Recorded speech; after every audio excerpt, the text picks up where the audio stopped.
සියලු දෙනාටම දරුවන් සරණ ප්‍රාර්ථනා කරනවා.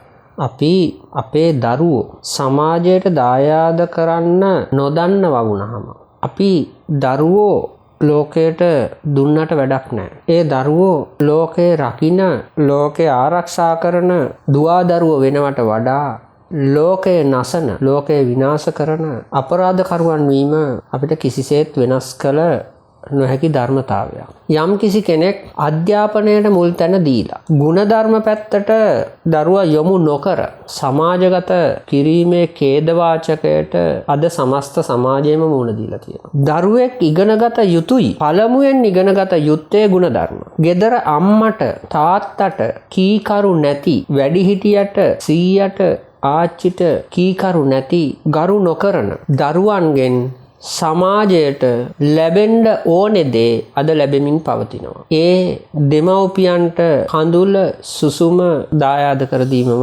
විතරයි. මෙහෙම කියන්නේ පසුගිය දින කිහිපය තුළදී සබරගමු විශ්වවිද්‍යාලයේ දරුවෙක් ජීවිතේ නැති කරගත්තා. ඒ වගේම නවක වදය නිසා මේ හිංසනය දරාගත නොහැකිව විශ්වවිද්‍යාල අතහැරලා ආපු දරුවෝ බොහෝ පිරිසක් සමාජයේ අපිට හම්බ වෙලා තියෙනවා. ඇත්තටම විශ්වවිද්‍යාලයක් තුල දරුවෙක් පීඩාවට පත් වෙනවා නම්, පත් කරනවා නම් ඒ මිනිස්සු සමාජයට ඇවිල්ලා සමාජය තුල කොයි විදිහේ හැසිරීමක් පෙන්눔 කරයිද? මොකද තව කෙනෙක්ගේ අඳුල, සුසුම, වේදනාව, පීඩාව, දුක අඳුනන් නැති මිනිස්සු කොහොමද රටක් විදිහට ඒකරාශී වෙලා යමක් ඉදිරියට අරගෙන යන්නේ? අතීතයේදී දහම් පාසල තුලින්, ඒ වගේම පන්සල තුලින් මිනිසුන්ගේ අධ්‍යාත්මය සකස් කරනවා වගේම බොහෝ ගුණදහම් ඔපමට්ටම් කරලා දෙන්න මූලික වුණා. නමුත් වර්තමානය වෙනකොට දහම් පාසල තවත් එක අධ්‍යාපන ආයතනයක් බවට පත් වෙලා ඉවරයි. තරංග විභාග පමණමයි පවතින්නේ. අපි දකිනා දහම් පාසල් ගුරුවරු තුල පවා ಗುಣධර්ම කියන දේ ඇත්තේ නැහැ. ಗುಣධර්ම නැති සමාජයකින් මොනවද බලාපොරොත්තු විය යුත්තේ? සත්‍ය වශයෙන්ම මිනීමැරීම්, ස්ත්‍රී දූෂණ, මංකොල්ල කෑම මේ ආදී සමාජ විරෝධී ක්‍රියා හැරෙන්නට වෙන කිසිවක් සමාජයට නොලැබෙන්නේ දරුවෝ හදන ආකාරයේ තියෙන අඩුවක්. අනිත් අයගේ දුක, වේදනාව, කඳුල, සුසුම තේරුම් ගන්න බැරි යාන්ත්‍රික සමාජයක්, යන්ත්‍ර වගේ මිනිස්සු කොටසක් සමාජයට දීලා ඔබ බලාපොරොත්තු වෙනවා නම් මානුෂීය ගුණධර්ම ඒක වෙන්නේ නැහැ. රොබෝලා සමාජයට දාලා ඒ රොබෝලා තුලින් අපි බලාපොරොත්තු වෙනවා නම් මානුෂීය මුහුණුවරක් ඒක කවදාවත් වෙන්නේ නැහැ. මොකද රොබෝලා කියන්නේ යාන්ත්‍රිකයි. මේ යන්ත්‍රවලට හැංගීම් දැනීම් මානුෂීය ගුණධර්ම හඳුනා ගන්නට බෑ. ඒක තමයි අද සමාජයේ තියෙන ලොකුම ඛේදවාචක. පෙර පාසලට යන දරුවා පෙර පාසලේ ඉඳලම හුරු කරන්නේ තරඟයකට නම් අපිට තරඟයේ දිනන්න ලැබෙයි. හැබැයි මානුෂීය ගුණධර්ම වලින් පිරිච්ච මිනිසෙක් නොලැබී තියෙයි. ඒක තමයි අද සිද්ධ වෙලා තියෙන්නේ. අපි අශ්වයව හදන්නේ තරඟයට නම් තරඟයේ දිවීම සඳහා අශ්වයෙක් සකස් කරනකොට ඒ අශ්වයා අනිවාර්යයෙන්ම කාලයේ මරණයට පත් වෙනවා කියන එක දැනගත යුතු වෙනවා. ඒකට හේතුව තමයි ඇතැම් අවස්ථාවල තරඟයේ පෙරදුනහම ඒ දිනුම් අල්ලපු පිරිස Taman පෙරදිච්ච නිසා, Taman තුල හටගන්න දේශ සිටිවිල්ලක් නිසා ඒ අශ්වයව මරලා දානවා. ඒ වගේම හැමදාම තරඟෙ දිනපු අශ්වයා යම් කිසි දවසක Tamanගේ හෘද ස්පන්දන වේගය දරාගත නොහැකිව මරණයට පත් වෙනවා. මේ දෙකම අකල් මරණයක්. එතකොට අපි දැනගත යුතු වෙනවා අශ්වයෙක් තරඟයට පුහුණු කරනකොටම අනිවාර්යෙන්ම මේ අශ්වය අකල් මරණයට ගොදුරු වෙනවා. අන්න ඒක තමයි අද බහුතරයක් දුවදරුවන්ට වෙලා තියෙන්නේ. අධ්‍යාපනය ලැබලා දෙනවා. පාන්දර 4 ඉඳලා දරුවා අවදි වෙලා පාන්දර පාසලට ගිහිල්ලා රෑ 8 9 10 වෙනකන් පන්තිවලට සහභාගී වෙලා විභාගයේ ජය ගනි. හැබැයි මේ දරුවා කවදාවත් ජීවිතේ දිනයි කියලා හිතන්න එපා. ජීවිතේ දිනනවා කියලා කියන්නේ හොඳ රැකියාවක් කරන එක, වෛද්‍යවරයෙක්, ඉංජිනේරුවෙක් වෙනවා කියන එක නෙවෙයි. ජීවිතේ දිනනවා කියලා කියන්නේ සතුටින් සැනසීමෙන් ජීවත් වෙනවා කියන එක. අපි කවුරුත් ජීවිතේ හොයන්නේ කාරණා දෙකයි. හැමෝම ඔබ ගිහි ගෙදර ඉඳලා ආවාහ විවාහ කරගෙන දරුමල්ලෝ හදාගෙන අඹදරුවන් පෝෂණය කරමින් යාන වාහන අරගෙන නොයෙක් විනෝදචාරිකා යමින් කමින් බොමින් ප්‍රීති වෙමින් ඔබ හොයන්නේ සතුට සැනසීම. ධර්ම මාර්ගයක් ප්‍රගුණ කරලා පුහුණු කරලා පැවිදි ජීවිතයකට අවතීර්ණ වෙලා අපි හොයන්නේ සතුට සහ සැනසීම. වෙන දෙයක් නෙවෙයි. ඔබ සතුට සැනසීම හොයන්න එක ක්‍රමයක් තෝරාගත්තා. අපි සතුට සැනසීම හොයන්න වෙන ක්‍රමයක් තෝරාගත්තා. ඔබට එන කාම අරමුණු සන්තර්පණය කරමින් එහි උපරිමයක් හෙව්වා. අපිට එන කාම අරමුණු වල ලෝකය තුල සත්‍ය සොයමින් ඇත්ත මොකද්ද? යථාර්ථය මොකද්ද? සතුට කියන්නේ මොකද්ද? සතුට හටගන්නේ කොහොමද? සතුට හටගන්න හේතු වෙන්නේ මොනවද? දුක හටගන්නේ කොහොමද? දුකට හේතු වෙන්නේ මොනවද?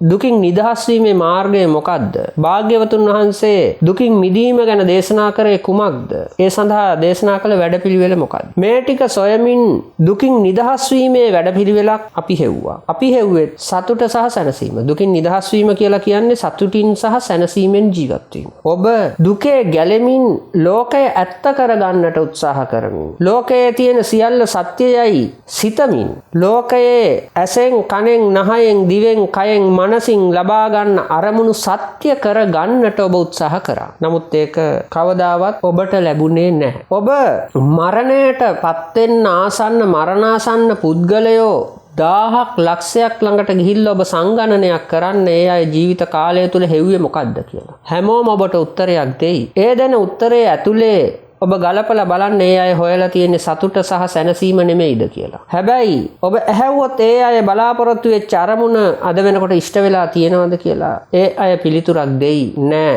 මගේ අරමුණ නම් ඉෂ්ට වුණේ නෑ. අහවලා එහෙම ඉෂ්ට කරගෙන ඇති කියලා කෙනෙක්ව පෙන්නයි. ඔබ ඒ කෙනාගෙන් ගිහින් අහන්න ඒ කෙනා හොයපු දේ ඒ කෙනාගේ අරමුණ ඉෂ්ට සිද්ධ වුණාද කියලා. ඒ කෙනත් කියයි මට මගේ අරමුණට යන්න බැරි වුණා හැබැයි අහවල් කෙනා ගියා. ඒ කෙනාගෙනුත් අහන්න. මෙහෙම අහගෙන යන දවසක ඔබට වැටහීමක් ලැබෙයි මේ කිසි කෙනෙකුට සතුට සහ සැනසීම කියන දෙක සත්‍ය වශයෙන්ම ලැබිලා නැති බව. හැබැයි මේ ලෝකය තුල සත්‍ය අවබෝධ කරගෙන සත්‍යයෙන් ලෝකය ජයගත්ත ලෞතර තථාගත බුදු පියාණන් වහන්සේගේ පටන් සූවිසි අසංකේයයක් සත්වයින් සංසාර දුකින් එතෙර වෙච්ච ඇත්තෝ දිහා බැලුවොත් ඔබට වැටහෙවි ඒ අය ලෝකයේ සතුට සහ සැනසීම කියන මේ මානසික තත්ත්වයන් උපරිමයෙන් අත්දුටු සහ අත්විඳ අය බව. මෙන්න මේ කාරණය ඔබට තේරෙන්නේ නැති නිසා තමයි ඔබ තවත් ලෝකය පසුපස හඹාගෙන යන්නේ. මේක පින්වත්නි දුවන්න පුළුවන් තරඟයක්. හැබැයි ඔබට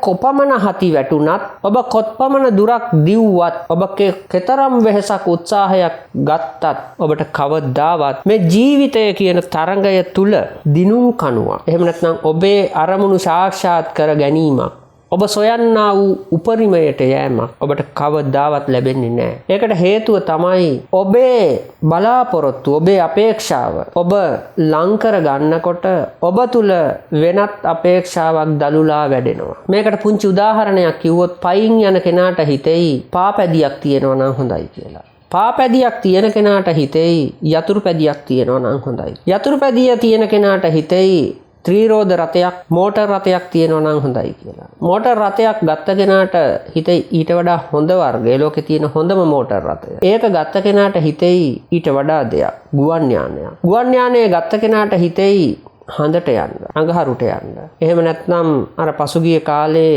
මුහුද යට තියෙන ටයිටැනික් නෞකාව බලන්න ගිහිල්ලා ජීවිතේ විනාශ කරගත්ත කෙනාට වගේ ලෝකේ මොකක් හරි අරමුණක් Tamanට ඉස්සරහට එයි. මේක අපිට කවදාවත්ම ජයග්‍රහණය කරගත නොහැකි තරඟයක් බව ඔබට වැටහුණොත් ඔබ ආන් එදාට නතර වෙයි. ඒ වැටහීම ඔබට ලැබෙන්නේ නැත්තේ ඔබේ අරමුණු බොහෝ පටු සංකල්ප මත තීරණය වෙලා තියෙනවා. ඔබ හිතන්න ඔබ රාත්‍රී කාලයේදී නිින්දෙදි දකින සිහිනයක් අවදි වුණාට පස්සේ ඔබ සිහිනය දැකපු බව ඔබට මතක තියෙයි. මේ සිහිනය තුල ඔබ ආහාර රස වින්දා. නොඑක් ක්‍රියාකාරකම් වල නිරත වුණා.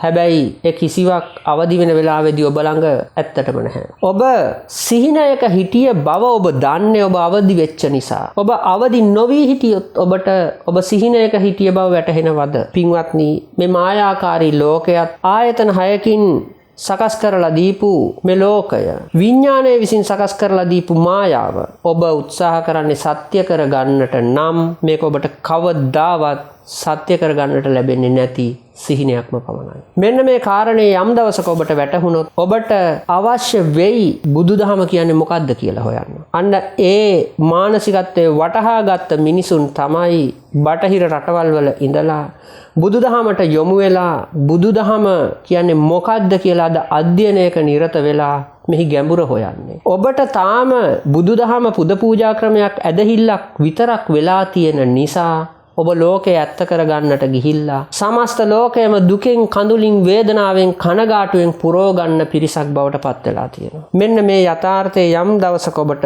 වැටහෙවා කියලා ආශිර්වාද කරනවා. සියලු දෙනාටම තෙරුවන් සරණයි.